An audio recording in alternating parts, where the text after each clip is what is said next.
मेरा नाम doctor BS Tomar, GMKN Laksar. चोटी वेदक कीट गन्ने का एक प्रमुख कीट है जो लगभग फरवरी से शुरू होता है और अक्टूबर तक जाता है। इसकी अलग अलग पीढ़ियाँ हैं जो अलग अलग स्टेज पे नुकसान पहुंचाती हैं। गन्ने में चोटी वेदक कीट को समझने के लिए किसान को थोड़ा सा इसकी जानकारी लेनी होगी कि किस तरह इसको पहचाने, क्या इसके प्रथम लक्षण क्या होते हैं, ये जानना ज़रूरी है। जैसे मैं आज एक खेत से ये पत्ती लेके आया हूँ और इस पत्ती में ये इसका इंडिकेशन दिया हुआ है। इसको आप देखिए, आप अपने इसमें दिखाइए कि जब अंडे से निकल के सुंडी इस बीच की मिडरिब के द्वारा ये यहाँ से होती हुई लाल निशान जो बना हुआ है, ये निशान कीड़ी के द्वारा बनता है जो बाद में ये इसके बढ़वार बिंदु पर पहुँच के इसको ख़त्म कर देती है, जिससे कि गन्ना बिल्कुल आगे बढ़। तो इससे किसान को ये समझना चाहिए कि यदि गन्ने में इस तरह का निशान दिखाई दे रहा है तो इसका मतलब ये है कि उसके खेत में टॉप बोरर का इन्फेस्टेशन हो गया है, टॉप बोरर का आक्रमण हो चुका है। उसको यथाशीघ्र इसकी जो दवाइयाँ हैं, जैसे कोराजन है, फर्टेरा है या और कोई अन्य कई तरह की दवाइयाँ बाज़ार में उपलब्ध हैं, उनका प्रयोग तुरंत करना चाहिए, जिससे कि वो बढ़वार बिंदु पर पहुंचने से पहले ही दवाई से फसल बचाव कर सके कीड़े से।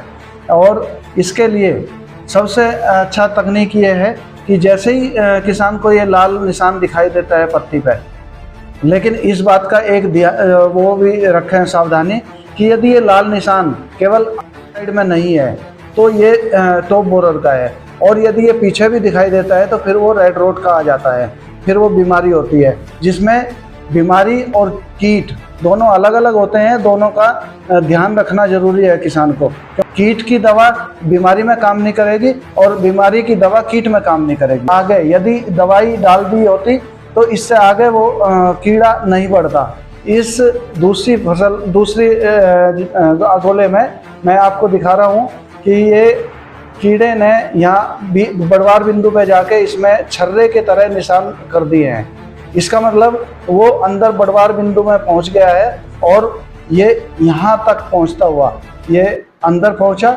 ये देखिए, ये निशान है, ये यहाँ तक पहुंचा, और जब ये खाता हुआ बढ़वार बिंदु को ख़त्म करता हुआ आगे पहुंचता है तो यहाँ आप इसको देखिए, ये इस जगह उसने अपने जो लार्वी है वो प्यूपल मोड में जाने के लिए यहाँ इकट्ठी हो गई है, और इसके बाद ये यहाँ से प्यूपल से तितली बनेगी और वो फिर निकल के अगली पीढ़ी को बढ़ाना शुरू कर देगी। अब कुछ किसान भाई इस समय इस तरह की पत्तियों को देख कर भी भ्रमित हो रहे हैं कि ये पता नहीं क्या है। ये भी टॉप बोरर का ही एक इन्फेस्टेशन है, आक्रमण है।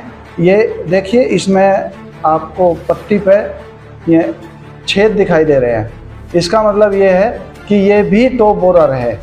इसके ऊपर की सूखने की उसमें भ्रम में ना जाएं कि ये कोई बीमारी तो नहीं आ गई है। ये इसको अच्छे से चेक करें और तभी दवाई का प्रयोग करें। इसके चैनल के माध्यम से सभी किसान भाइयों को एक अनुरोध करना चाहूँगा कि दवा चाहे वो बीमारी की है चाहे वो हानिकारक कीट की है, दोनों को उसको यूज ना करें। मार्केट में बहुत सारी दवाइयाँ, बहुत सारे कीटनाशक, बहुत सारी फंजीसाइड उपलब्ध हैं जो अलग अलग नाम से अवेलेबल हैं, लेकिन मैं क्या करती हैं कि कुछ दवाइयाँ लो स्टैंडर्ड की हैं या लो परसेंटेज की हैं, मैं कुछ दिन के लिए काम करती हैं। एक और बात आपके माध्यम से मैं बताना चाहूँगा किसान भाइयों को कि कोराजन जो 2010 में मार्केट में उपलब्ध हुई थी, वो कंटिन्यू प्रयोग की जा रही है चोटी बेधक के अगेंस्ट, लेकिन इस लंबे समय में उसकी रेजिस्टेंस डेवलप हो गया, प्रतिरोधक क्षमता डेवलप कर ली है कीड़े ने, इसलिए वो उसके साथ प्रतिरोधक अक्षमता को खत्म करने के लिए उसके साथ किसी दूसरे कीटनाशक का मिलाना जरूरी है। जैसे कोराजन यदि 150 ml ले रहे हैं तो उसमें सोलोमन